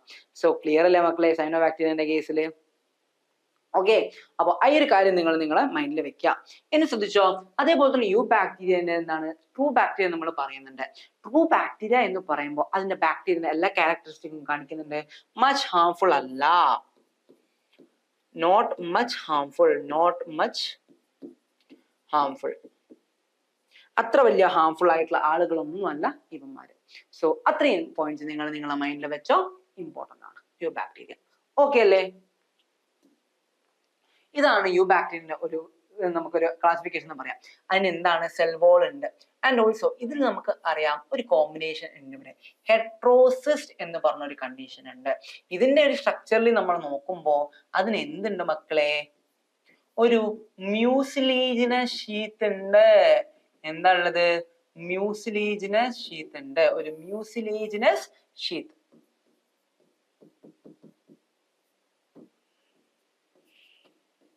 അതേപോലെ ദേ എക്സിബിറ്റ് ആരാണ്? ഒരു ഫോർമേഷൻ അവർ എക്സിബിറ്റ് ചെയ്യുന്നുണ്ട്. ആ കണ്ടീഷൻ നമ്മൾ പറയുന്നത് എന്താണ്? ഹെട്രോസിസ്റ്റ് എന്ന്. ഹെട്രോസിസ് എന്നൊരു കണ്ടീഷനാണ് അവര് എക്സിബിറ്റ് ചെയ്യുന്നത്. ഇത് നിങ്ങൾ ഓർത്ത് വെക്കുക. അപ്പോൾ ഈ കാര്യങ്ങളൊക്കെ ഒന്ന് നോട്ട് ഡൗൺ ചെയ്യണം, ഇമ്പോർട്ടന്റ് ആണ്. ഇതാണ് അതിന്റെ ഒരു ബാക്ടീരിയന്റെ സ്ട്രക്ചർ നമ്മൾ വരച്ചെന്നേ ഉള്ളൂ, സയനോബാക്ടീരിയന്റെ സ്ട്രക്ചർ നമ്മൾ വരച്ചെന്നേ ഉള്ളൂ. ഓക്കെ അല്ലേ? ഓക്കെ. ഇനി നോക്ക് കീമോസിന്തറ്റിക് ഓട്ടോട്രോപ്സ്. എന്താണ് മക്കളെ കീമോസിന്തറ്റിക് ഓട്ടോട്രോപ്സ് എന്ന് പറയുമ്പോൾ? നമുക്കറിയാം കീമോസിന്തസിസ് എന്ന് പറയുന്നത് ഒരു കെമിക്കൽ പ്രോസസ് ആണ്. നാച്ചുറലി ഒക്കർ ചെയ്യുന്ന ഒരു കെമിക്കൽ പ്രോസസ്സിനെ ഹെൽപ്ഫുൾ ആക്കുന്ന കുറച്ച് ബാക്ടീരിയാസ് ഉണ്ട്. സോ ഇവിടെ നോക്ക്, കീമോസിന്തറ്റിക് ഓട്ടോട്രോഫിക് ബാക്ടീരിയസ് ആണ്. കീമോസിന്തറ്റിക്കലി ഓട്ടോട്രോഫിക്, അതായത് ഫോട്ടോസിന്തസിസും അതേപോലെ തന്നെ അതിനോടൊപ്പം തന്നെ കീമോസിന്തസിസും കെമിക്കൽ റിയാക്ഷനും ഉപയോഗിച്ചിട്ട് നടക്കുന്ന ഒരു പ്രോസസ് ആണ് അത്. കെമിക്കൽ റിയാക്ഷൻ എന്ന് പറയുമ്പോൾ നിങ്ങൾ വിചാരിക്കും എന്താ ടെസ്റ്റ് ട്യൂബ് ഒക്കെ വെച്ചിട്ട് ഇങ്ങനെ കെമിക്കൽ റിയാക്ഷൻ നടത്താണോ? അല്ല മക്കളെ, എന്താ ചെയ്യുന്നത്? ഓക്സിഡൈസ് വാരിയസ് ഇൻഓർഗാനിക് സബ്സ്റ്റൻസ്, അതായത് നൈട്രേറ്റ്സ്, മറ്റുള്ള എന്താ പറയാ സൾഫൈറ്റ്സ് അങ്ങനെയുള്ള കുറെ കോമ്പണൻസ്, ഓക്സിജൻ, അങ്ങനെയുള്ള പല കോമ്പണൻസിനെ എന്ത് ചെയ്യും അവര്? ഓക്സിഡൈസ് ചെയ്ത് ഇൻഓർഗാനിക് സബ്സ്റ്റൻസിനെ ഓക്സിഡൈസ് ചെയ്തുള്ള പരിപാടിയാണ് നമ്മൾ ചെയ്യുന്നത്. അതായത് ഒരു പ്ലാന്റ്സിന്റെ ഒക്കെ കേസിൽ ഓട്ടോട്രോഫിക് എന്ന് പറയുമ്പോൾ മെയിൻ ആയിട്ട് കെമിക്കൽ റിയാക്ഷൻ നടക്കും അല്ലേ? ഇപ്പോ ഫോട്ടോസിന്തസിന്റെ കേസിലാണെങ്കിലും ഇവിടെ നമുക്ക് പറയുന്നത് കീമോസിന്തസിസ് അല്ലേ? കീമോസിന്തസിസ് എന്ന് പറയുമ്പോൾ കെമിക്കൽ റിയാക്ഷൻ, അതായത് അതിന്റെ മെയിൻ ആയിട്ടുള്ള എക്സാമ്പിൾ എന്ന് പറയുമ്പോൾ ഓക്സിഡൈസിങ് എന്താണ് മക്കളെ?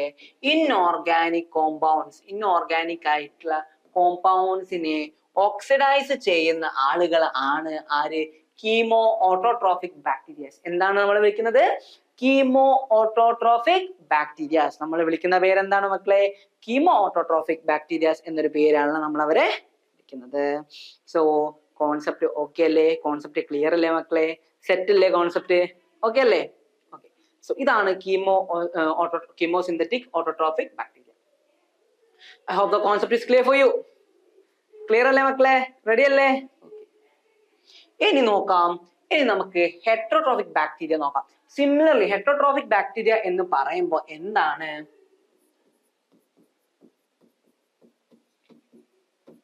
Heterotrophic bacteria. ഈ ഹെട്രോട്രോഫിക് ബാക്ടീരിയ എന്ന് പറയുമ്പോൾ നമുക്കറിയാം ഹെട്രോസിസ് എന്നൊക്കെ നേരത്തെ നമ്മൾ പഠിച്ചല്ലോ. അതൊന്നുമല്ല, ഇതിൽ നമുക്ക് നേരത്തെ നമ്മൾ കണ്ടു എന്താണ്? ഓക്സിഡൈസിങ് ഇൻഓർഗാനിക് ആയിട്ടുള്ള കോമ്പൗണ്ട്സ്, നൈട്രേറ്റ്സിനൊക്കെ. ഇവിടെ നോക്ക്, നൈട്രജൻ ഫിക്സിങ് അതിനെ തന്നെ ഹെൽപ്പ് ചെയ്യുന്ന ബാക്ടീരിയ നമ്മുടെ സയനോ ബാക്ടീരിയകളെ തന്നെ. സയനോ ബാക്ടീരിയ പോലെ അവർക്ക് അസോസിയേഷൻ ഉണ്ടാവാം. They can be free living ആവാം, സിംബയോട്ടിക് ആവാം, ഏത് രീതിയിലും ആവാം. ഈ ബാക്ടീരിയാസിന്റെ പ്രത്യേകത പറയുമ്പോൾ അത് എന്താ പറയാ, നൈട്രജൻ ഫിക്സ് ചെയ്യുന്നുണ്ട്. അതായത് ഒരു ഓർഗാനിക് കോമ്പൗണ്ടിന് നൈട്രജൻ ഓർഗാനിക് കോമ്പൗണ്ടിനെ സോയിലിൽ ഫിക്സ് ചെയ്തിട്ട് അതിനെ പ്ലാന്റ്സിന്, ഇത് മെയിൻ ആയിട്ട് കാണുന്നത് എവിടെയാണ്? ലെഗ്യൂമിനസ് പ്ലാന്റ്സിലായിട്ട് മെയിൻ ആയിട്ട് കാണുന്നത്. അപ്പോൾ അതിന്റെ കാര്യങ്ങളെ കുറിച്ചാണ് നമ്മൾ നേരത്തെ ഡിസ്കസ് ചെയ്തത്. അത് തന്നെയാണ് നമ്മുടെ ഹെട്രോട്രോഫിക് ബാക്ടീരിയസിന്റെ കേസിൽ നമ്മൾക്ക് പറയാനുള്ളത്. അപ്പൊ ഇതൊക്കെ നിങ്ങളൊന്ന് നോട്ട് ഡൗൺ ചെയ്ത് വെച്ചോ, ഇതൊക്കെ ഒന്ന് ശ്രദ്ധിച്ചിരുന്നാൽ മതി. സിമ്പിൾ ആയിട്ടുള്ള കോൺസെപ്റ്റ്സ് ആണ്. ഓക്കെ അല്ലേ മക്കളെ? ഓക്കെ. എന്ന് ശ്രദ്ധിച്ചോ, മൈക്കോപ്ലാസം എന്ന് പറഞ്ഞാൽ സ്മോളസ്റ്റ് ലിവിങ് സെല്ല് തന്നെയാണ്. സ്മോളസ്റ്റ് ലിവിങ് സെൽ ആണ് മൈക്കോപ്ലാസം. അതിനൊരു എക്സാമ്പിൾ ആയിട്ടാണ് നമ്മൾ പറയുന്നത് എന്താണ്?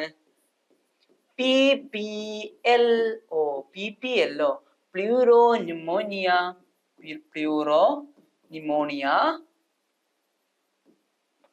Like organism. അതാണ് PPLO എന്ന് നമ്മൾ പറയുന്നത്. ഇതൊക്കെ എന്താണ്? ഇതിന് പ്രത്യേകിച്ച് വലിയ ഫങ്ഷൻസും കാര്യങ്ങളൊന്നും ഇല്ല. അതൊരു പ്രൊക്കാരിയോട്ടിക് ആയിട്ട് ഒരു ഭാഗത്ത് അത് ഒതുങ്ങിക്കൂടുന്ന ഒരാളുകളാണ്. They are prokaryotic and surrounding area. So ഇത് കണ്ടോ നിങ്ങൾ, ഈ സ്ട്രക്ചർ ഭയങ്കര മൈന്യൂട്ട് ആയിട്ടുള്ള ആളുകളാണ് ഇവന്മാര്. കണ്ടോ, ഈ ആളുകളൊക്കെ മൈന്യൂട്ട് ആയിട്ടുള്ള പീപ്പിൾസ് ആണ്. സോ ഇതൊക്കെയാണ് നമ്മുടെ എക്സാമ്പിൾ ആയിട്ട് മൈക്കോപ്ലാസ്റ്റിന്റെ കേസിൽ ആരാ പറയേണ്ടത്? PPLO എന്ന് നിങ്ങൾ ഓർത്ത, പ്ലൂറോ ന്യൂമോണിയ എന്നാണ് ലൈക്ക് ഓർഗാനിസം എന്ന കേസ് നമുക്ക് പറയാൻ പറ്റുക. സോ ഈ കോൺസെപ്റ്റും ഓക്കെ അല്ലേ മക്കളെ? ഇതും ഓക്കെ അല്ലേ? സിമ്പിൾ അല്ലേ ടോപ്പിക്ക്? ഓക്കെ അല്ലേ? അപ്പൊ ഇത്രയും കാര്യങ്ങളാണ് നമുക്ക് മൈക്കോപ്ലാസത്തിന്റെ കേസ് നമ്മൾ ഡിസ്കസ് ചെയ്തത്. ഓക്കെ അല്ലേ? ഓക്കെ. ഇനി കിങ്ഡം പ്രോട്ടിസ്റ്റ. എന്തായിരിക്കും മക്കളെ കിങ്ഡം പ്രോട്ടിസ്റ്റ? അത് എന്താണ് അതിന്റെ condition? We know that in kingdom protista they are എന്താണ് മക്കളെ? യൂകാരിയോട്ടിക് ആണ് അല്ലേ? അതേപോലെ തന്നെ മോഡ് ഓഫ് ന്യൂട്രീഷൻ എന്തായിരിക്കും?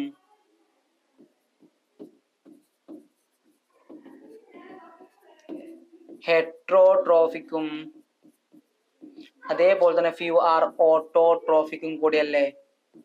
അല്ലേ? അതെ. And members of protist are primarily mainly അവർ എന്താണ് മക്കളെ?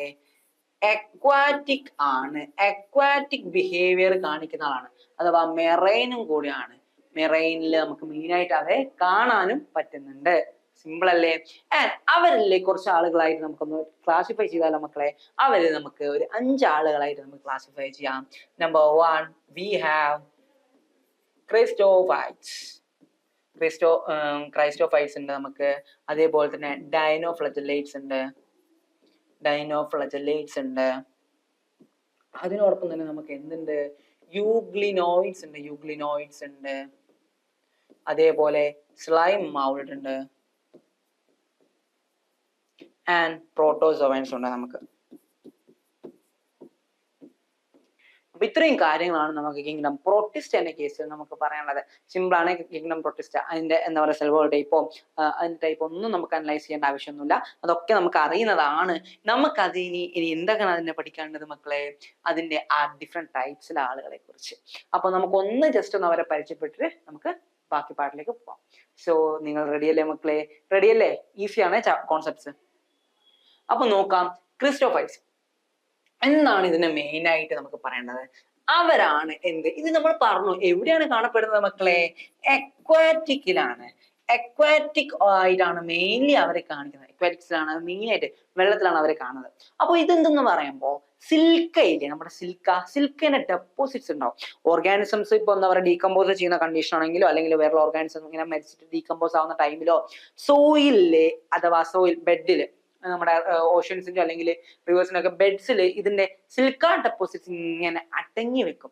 അടങ്ങി ഇങ്ങനെ കൂടി അതൊരു എന്തായിട്ട് മാറും മക്കളെ?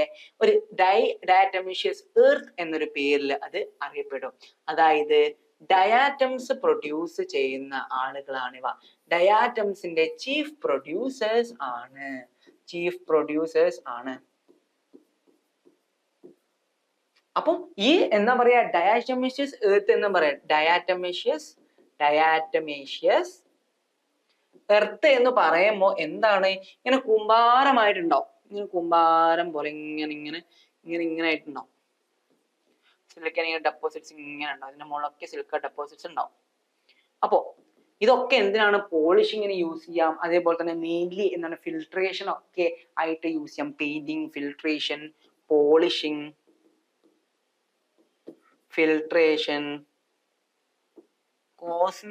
കോസ്മെറ്റിക്സിൽ ഒക്കെ ഈ ഡയാറ്റമേഷ്യസ് എർത്ത് യൂസ് ചെയ്യുന്നുണ്ട്.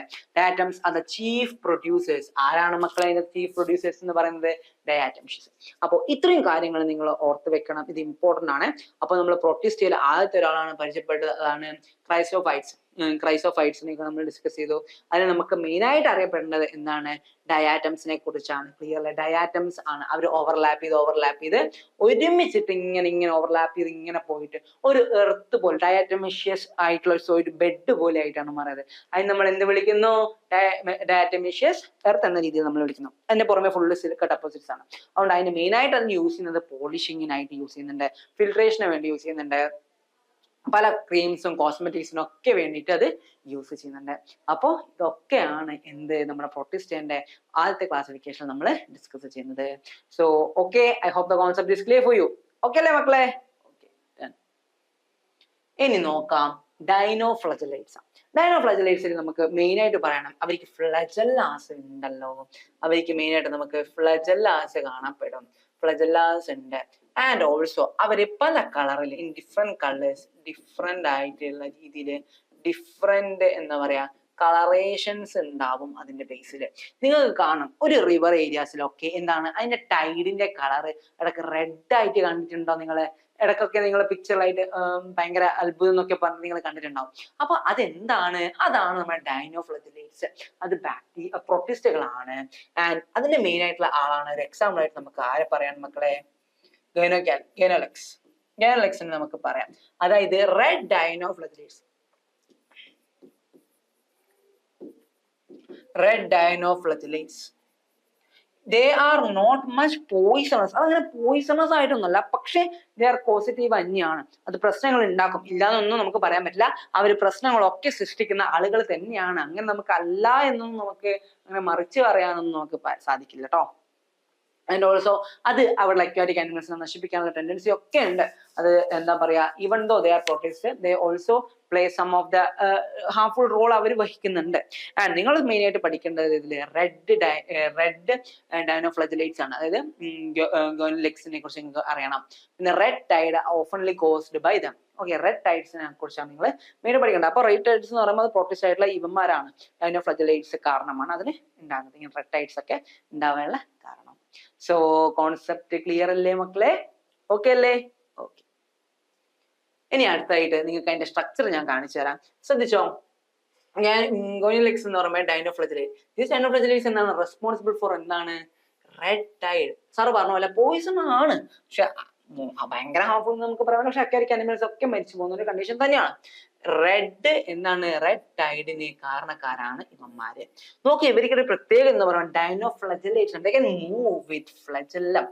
ലോങ് ആയിട്ടുള്ള ഒരു ഫ്ലജെല്ലം അവർക്കുണ്ട് മക്കളെ. ഈ ഫ്ലജെല്ലം അവർക്ക് സപ്പോർട്ട് ഉള്ളിടത്തോളം അവർക്ക് പ്രോപ്പറായിട്ട് മൂവ് ചെയ്യാനും പറ്റും. അപ്പോൾ ഈ ഒരു കാര്യങ്ങൾ നിങ്ങൾ നിങ്ങളെ മൈൻഡിൽ വെക്കണം, അത് ഇമ്പോർട്ടന്റ് തന്നെയാണ്. സോ ഇതാണ് നമ്മൾ ഡൈനോഫ്ലജലേറ്റ്സിന്റെ കേസിൽ നമ്മൾ ഡിസ്കസ് ചെയ്തത്. സോ ഡൈനോഫ്ലജലേറ്റ്സും ഓക്കെ അല്ലേ? സെറ്റ് അല്ലേ? റെഡി അല്ലേ? ഓക്കെ.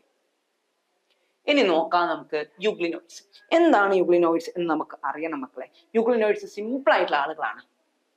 നോക്കാം. യൂഗ്ലിനോയിഡ്സ് എന്ന് പറയുമ്പോൾ fresh water organism found in stagnant water. അതായത് നമ്മൾ ഇങ്ങനെ ഒരു വെൽ വാട്ടർ ആയിക്കോട്ടെ, കെട്ടി നിൽക്കുന്ന വെള്ളം എന്ന് നമുക്ക് പറയാം. അതായത് കെട്ടി നിൽക്കുന്ന വെള്ളം, അതിനിങ്ങനെ ബൗണ്ടറീസും കാര്യങ്ങളും ഒക്കെ ഉണ്ടാവും. ഓക്കെ, ബൗണ്ടറീസ് ഉണ്ടായിരിക്കും. ഇങ്ങനെ കെട്ടി നിൽക്കുന്ന വെള്ളം, അതിപ്പോ റിവർ ആവാം, പോണ്ട് ആവാം, അതിലൊക്കെ ഇങ്ങനെ വെള്ളം ഇങ്ങനെ കെട്ടി നിൽക്കുന്നതായിട്ട് നമുക്ക് കാണാം. ഇവിടെ ഒക്കെ വാട്ടർ ആണ്. ഇങ്ങനെ കെട്ടി നിൽക്കുന്ന ഈ വെള്ളത്തില് അവിടെ അധികം ഫ്ലോവും കാര്യങ്ങളൊന്നും ഉണ്ടാവില്ല, വാട്ടർ ഫ്ലോവും കാര്യങ്ങളും ഇന്നും ഔട്ടൊന്നും ഉണ്ടാവില്ലല്ലോ. അങ്ങനെയുള്ള ഇടയ്ക്ക് കാണുന്ന വെള്ളം, അതിപ്പോ നമ്മൾ ഫോർ എക്സാമ്പിൾ നമ്മളിപ്പോ മഴക്കാലത്തൊക്കെ റോഡിലൊക്കെ കുഴി ഉണ്ടാവും. അപ്പൊ അതൊക്കെ സ്റ്റാഗ്നന്റ് വാട്ടർ ആണ്, കുഴിയിലായിട്ടാണ് വെള്ളം ഉണ്ടാവുക. അപ്പൊ അതിന്റെ എക്സാമ്പിൾ ആണ് സ്റ്റാഗ്നന്റ് വാട്ടറിനെ.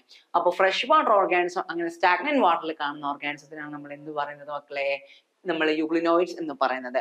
അപ്പൊ ഇത് ശ്രദ്ധിച്ചോ നിങ്ങള്, it has A rich protein layer. അതിന്റെ ഔട്ടിങ്ങില് നമ്മൾക്കിപ്പോ ഒരു കേസ് പറയുകയാണെങ്കിൽ യൂഗ്ലിന എന്ന് പറഞ്ഞ ഒരു എക്സാമ്പിൾ നമുക്ക് പഠിക്കാം. യൂഗ്ലിനോയിഡ്സിൽ നമുക്ക് എക്സാമ്പിൾ ആയിട്ട് യൂഗ്ലിനയുടെ പുറത്തായിട്ട് നമുക്ക് കുറച്ച് പിഗ്മെന്റ്സ് കാണുന്നുണ്ട്. ആൻഡ് ഓൾസോ അവിടെ ഒരു റിച്ച് ലെയർ ഓഫ് പ്രോട്ടീൻ ഉണ്ട് മക്കളെ. റിച്ച് ലെയർ ഓഫ് പ്രോട്ടീൻ ഉണ്ട്. അതിനെ നമ്മൾ എന്ത് വിളിക്കുന്നു? ആ പ്രോട്ടീനെ നമ്മൾ എന്ത് വിളിക്കുന്നു? പെല്ലിക്കൽ എന്ന് വിളിക്കുന്നു. Pellicle. So that is a rich ആയിട്ടുള്ള ഒരു പ്രോട്ടീൻ ഔട്ടർ കവറിംഗ് ആണ് അതിനുള്ളത്. സോ അതിന്റെ കേസാണ് നമ്മൾ എന്ത് പറഞ്ഞത്? യൂഗ്ലിനോയിഡ്സ്. അപ്പൊ അത് മറ്റേ ഹാർംഫുൾ ആയിട്ടൊന്നുമല്ല, പക്ഷെ ഇതേ ഓൾസോ അത് പോസിറ്റീവ് ആണ്. എന്ന് വെച്ചിട്ട് ഡൈനോഫ്ലജലേഷനെ പോലെ ഭയങ്കര പോയിസണസ് ആയിട്ടുള്ള ഒരു അവസ്ഥയല്ല ഉണ്ടാവുന്നത് കേട്ടോ. സോ അത് നിങ്ങൾ നിങ്ങളുടെ മൈൻഡിൽ വെക്കുക, ഇമ്പോർട്ടന്റ് ആണ്. സോ ഇത്രയും കേസാണ് നമ്മൾ യൂഗ്ലിനോയിഡ്സിനെ കുറിച്ച് നമുക്ക് ജസ്റ്റ് ഡിസ്കസ് ചെയ്യാനുള്ളത്. ഓക്കെ, ഇനി സ്ലൈം മൗത്ത്സ് നിങ്ങൾ കേട്ടിട്ടുണ്ടാവല്ലോ, നിങ്ങൾ കണ്ടിട്ടുണ്ടാവല്ലോ, നിങ്ങൾ പരിചയം ഉണ്ടാവും. Body moves along decaying twigs. അതായത് എൻഗൾഫിംഗ് മെക്കാനിസം കാണിക്കുന്ന ആളുകളാണ് എൻഗൾഫിംഗ് മെക്കാനിസംസ് കാണിക്കുന്ന ആളുകളാണ് സ്ലൈം മൗണ്ട്സ്. ഓക്കെ, അത് ശ്രദ്ധിച്ചോ. The body moves along decaying ആയിട്ടുള്ള, എന്തിലാണ് മക്കളെ മെയിൻ ആയിട്ട് കാണുന്നത്? ഡീക്കേയിങ് ആയിട്ടുള്ള ഓർഗാനിസം, ഡീക്കേയിങ് ആൻഡ് ഡെഡ് ആയിട്ടുള്ള ഓർഗാനിസത്തിലാണ് ഇവ മെയിൻ ആയിട്ട് നമുക്ക് കാണാൻ പറ്റുന്നത്. ഓക്കെ, ഇതിന്റെ ഒരു എക്സാമ്പിൾ ആയിട്ട് നമുക്ക് പ്ലാസ്മോഡിയത്തെ കുറിച്ച് പറയാം. പ്ലാസ്മോഡിയം ഇവര് പാരസൈറ്റിക് ആണ്. ഓക്കെ, പാരസൈറ്റിക് ആണ്. അതുകൊണ്ട് തന്നെ ഹോസ്റ്റിനെ വെച്ച് അതിങ്ങനെ അബ്സോർബ് ചെയ്യും. അതായത് ഒരു ട്രീന്റെ മുകളിലായിക്കോട്ടെ, ഒരു ട്രീ ആയിക്കോട്ടെ, എന്തായിക്കോട്ടെ, അതിന്റെ മുകളിലേക്ക് അവരെ അറ്റാക്ക് ചെയ്ത രീതിയിൽ ഒരു മോൾ ഫോർമേഷൻ ആയിട്ട് മാറുന്നതാണ് ഇവ. ഇത് നിങ്ങൾക്ക് പിക്ചർ കണ്ടാൽ തന്നെ മനസ്സിലാവും. ഒരു സ്പോർസ് പോലെ ഇങ്ങനെ ഒരേ സ്പോറ് പോലെ ഇങ്ങനെ അതിന്റെ ചുറ്റുവട്ടത്ത് ഇങ്ങനെ ആയിട്ട് നമുക്ക് കാണാൻ സാധിക്കും. കുറെ സ്പോർസ് പോലെ ഇങ്ങനെ കുട്ടി ആയിട്ട് ഇങ്ങനെ നമുക്ക് കാണാനും പറ്റും, നമുക്ക് അനലൈസ് ചെയ്യാൻ പറ്റും. ക്ലിയർ അല്ലേ മക്കളെ? അപ്പൊ ഇത്രയും കാര്യങ്ങൾ നിങ്ങൾ മൈൻഡിൽ വെക്കണം, ഇമ്പോർട്ടന്റ് ആണ്. അപ്പൊ ഇത്രയും കാര്യങ്ങളാണ് നമ്മൾ സ്ലൈം മൗണ്ട്സിന്റെ കേസ് നമ്മൾ ഡിസ്കസ് ചെയ്തത്. സ്ലൈം മൗണ്ട്സും ഏകദേശം ഒരു ഐഡിയ കിട്ടിയല്ലോ മക്കളെ? സിമ്പിൾ അല്ലേ? ഇനി നോക്കാം നമുക്ക് പ്രോട്ടോസോവൻസിന്റെ കേസിലാണെങ്കിൽ. പ്രോട്ടോസോവൻസ് എന്ന് പറയുമ്പോൾ നമുക്ക് അറിയാം അവർ കുറച്ച് പോസിറ്റീവ് ആയിട്ടുള്ള, കുറച്ച് ഡിഫറെന്റ് ആയിട്ടുള്ള ആളുകൾ തന്നെയാണ്. സോ ഈ പ്രോട്ടോസോവൻസിന്റെ കേസിൽ നമുക്ക് അവർ ക്ലാസിഫൈ ചെയ്തിട്ടുണ്ട്. പ്രോട്ടോസോവൻസ് മെയിൻ ആയിട്ട് നമുക്ക് പറയാം നമ്മുടെ അമീബനെ പോലുള്ള ആളുകൾ, എൻഡമീബ, ഹിസ്റ്റോളിക്ക, പ്ലാസ്മോഡിയം, ഇതൊക്കെ എന്താണ് കുറച്ച് പോസിറ്റീവ് ആയിട്ടുള്ള ആളുകളാണ്. പക്ഷെ എന്നാൽ കൂടി ഇത് പ്രൊട്ടിസ്റ്റയിൽ വരുന്ന വൺ ഓഫ് ദ ഇമ്പോർട്ടൻറ്റ്, ഇവരൊക്കെ എന്താണ് യൂക്കാരിയോട്ടിക് ഫംഗ്ഷൻ തന്നെയാണ് അവരും കാഴ്ചവെക്കുന്നത്. യൂക്കാരിയോട്ടിക് ഫംഗ്ഷൻ തന്നെയാണ് ഇവന്മാരൊക്കെ കാഴ്ചവെക്കുന്നത്. സോ പ്രോട്ടോസോവൻസും അതേപോലെ തന്നെ സ്മോൾ ഓർഗാനിസംസ് തന്നെയാണ് പ്രൊട്ടിസ്റ്റയിൽ വരുന്ന സ്മോൾ ഓർഗാനിസം ആണ് ആര് നമ്മുടെ protozoans. Also causes few disease, അങ്ങനെ ഒക്കെ അത് കോസ് ചെയ്യുന്നുണ്ട്. നമുക്ക് അതിൽ ഓരോരോ ക്ലാസിഫിക്കേഷൻ ബേസ് ചെയ്തിട്ട് നോക്കാം മക്കളെ. അപ്പൊ ശ്രദ്ധിച്ചോ, ഇതിന്റെ ക്ലാസിഫിക്കേഷൻ ആയിട്ട് നമുക്ക് ആദ്യം പറയാനുള്ളത്, നമുക്ക് 4 ക്ലാസിഫിക്കേഷൻ ഉണ്ട്. അതിൽ നമുക്ക് ഫസ്റ്റ് വൺ അമീബിയോയിഡ് പ്രോട്ടോസോവൻസ്. അമീബിയോയിഡ് മൂവ്മെന്റ്സ് ആണ് അവർ മെയിൻ ആയിട്ട് കാണിക്കുന്നത്. അമീബോയിഡ് മൂവ്മെന്റ്സ്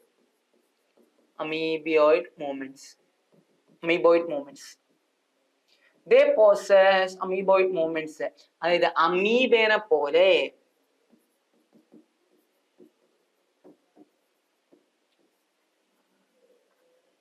ഒരു അമീബേനെ കേസിലാകുമ്പോൾ അതിന്റെ മൂവ്മെന്റ് നിങ്ങൾക്ക് മനസ്സിലാവും. ഇങ്ങനെ ഫുഡ് തേടിയിട്ട് ഫുഡുള്ള ഭാഗങ്ങളിലേക്ക് അത് വന്നിട്ട് ഇങ്ങനെ എൻഗൾഫിങ് ചെയ്യുന്ന ഒരു മെക്കാനിസം ഒക്കെ ഇല്ലേ, ആ ഒരു മെക്കാനിസം ആയിട്ടാണ് ആര് കാണിക്കുന്നത് മക്കളെ?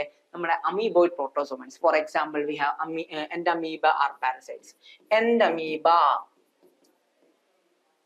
എൻഡമീബ ഹിസ്റ്റോളിക്ക എന്ന് പറയും, പാരസൈറ്റ്സ് ആണ്. അപ്പൊ അത് മറ്റുള്ള ഓർഗാനിസത്തിന് എന്താ പറയാ ജീവിക്കുന്നു നമ്മൾ പറയില്ലേ, മറ്റുള്ളവരെ ഇങ്ങനെ വലിച്ചെടുത്ത് അതിന്റെ ഹോസ്റ്റ് പ്ലാന്റിൽ ന്യൂട്രിയൻസും കാര്യങ്ങളൊക്കെ വലിച്ചെടുത്തിട്ടാണ് അത് ജീവിക്കുന്നത്. അപ്പൊ അതാണ് നമ്മളെ എൻഡമീബന്റെ കേസിൽ നമ്മൾ പറയുന്നത്. അമീബോയിഡ് പ്രോട്ടോസോവൻസ് ആണ് അവ. അപ്പൊ മെയിൻ ആയിട്ട് അവര് അമീബോയിഡ് മൂവ്മെന്റ്സ് പറഞ്ഞല്ലോ, അത് എന്ത് മൂവ്മെന്റ് ആണ് മക്കളെ? ഇമ്പോർട്ടന്റ് ആണ്, നോട്ട് ചെയ്ത് വെച്ചോ. സ്യൂഡോപോഡിയ വഴിയാണ് അതിന്റെ മൂവ്മെന്റ്. അമീബോയിഡ് മൂവ്മെന്റ്സിൽ മെയിൻ ആയിട്ട് സ്യൂഡോപോഡിയ ആണ് നമുക്ക് ഉണ്ടാവുന്നത്. സ്യൂഡോപോഡിയ, അതായത് പോഡിയം ഉണ്ട്, അതായത് അതിന് എന്താ പറയാ ലെഗ്സും കാര്യങ്ങളൊക്കെ ഉണ്ട്, പക്ഷെ ഫേക്ക് ആണ്. അതായത് ഫോൾസ് ലെഗ്സ് എന്നൊക്കെ നമുക്ക് പറയാം.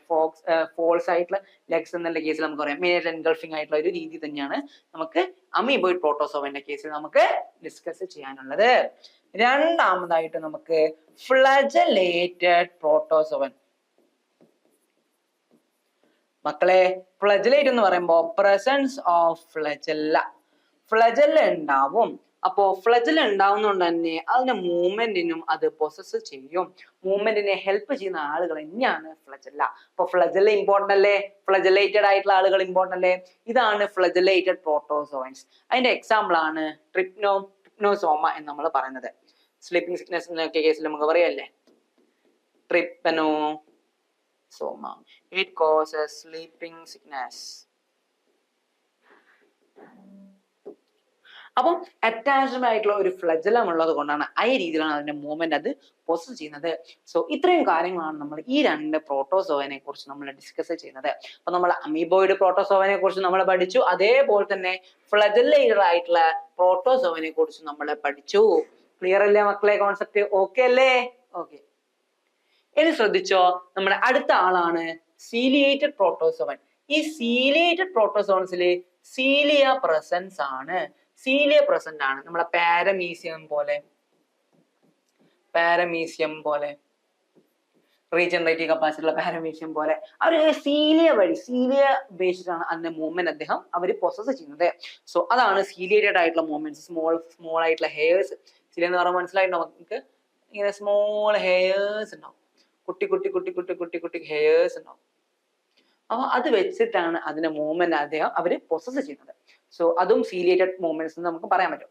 അതാണ് ciliated protozoans. And finally sporozoans. എന്താണ്? നമ്മുടെ എന്താ പറയുക, ഡയറക്റ്റ് ആയിട്ടുള്ള പാരസൈറ്റ്സ് ആണ്. അപ്പോ സ്പോർസ് പോലെയാണ് അവരുണ്ടാവുക. മെയിൻ ആയിട്ട് നമുക്ക് കാണാൻ പറ്റും എന്തില്? Plasmodium vivax, which is responsible for malaria. മലേറിയക്ക് കാരണമാവുന്നത് പ്ലാസ്മോഡിയം വൈവാക്സ് അല്ല മക്കളെ. അപ്പൊ അതൊക്കെ എന്തിൽ പെടുന്നതാണ്? സ്പോറോസോവൻസിലാണ് പെടുന്നത്.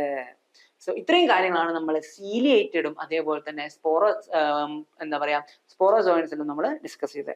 അപ്പോൾ ഇത്രയും കാര്യങ്ങളാണ് നമ്മുടെ പ്രൊട്ടിസ്റ്റ എന്ന് പറഞ്ഞ കിങ്ഡത്തിൽ നമ്മൾ ഡിസ്കസ് ചെയ്തത്. അപ്പോൾ ഇനി നമുക്ക് അടുത്ത കിങ്ഡം സ്റ്റാർട്ട് ചെയ്യണം, ഫംഗി സ്റ്റാർട്ട് ചെയ്യണം. അപ്പോൾ നമുക്ക് വേറൊരു സെഷൻ ആയിട്ട് നമുക്ക് ഫംഗി സ്റ്റാർട്ട് ചെയ്യാം മക്കളെ. So prepare well for the എക്സാമിനൊക്കെ പ്രിപ്പയർ ചെയ്യാം. നോട്ട് ഡൗൺ ഒക്കെ പ്രിപ്പയർ ചെയ്യാം. നോട്ട് ഡൗൺ ചെയ്യണം എല്ലാ പോയിന്റ്സും. ഓക്കെ അല്ലേ? അപ്പോ ശരി. Okay, by.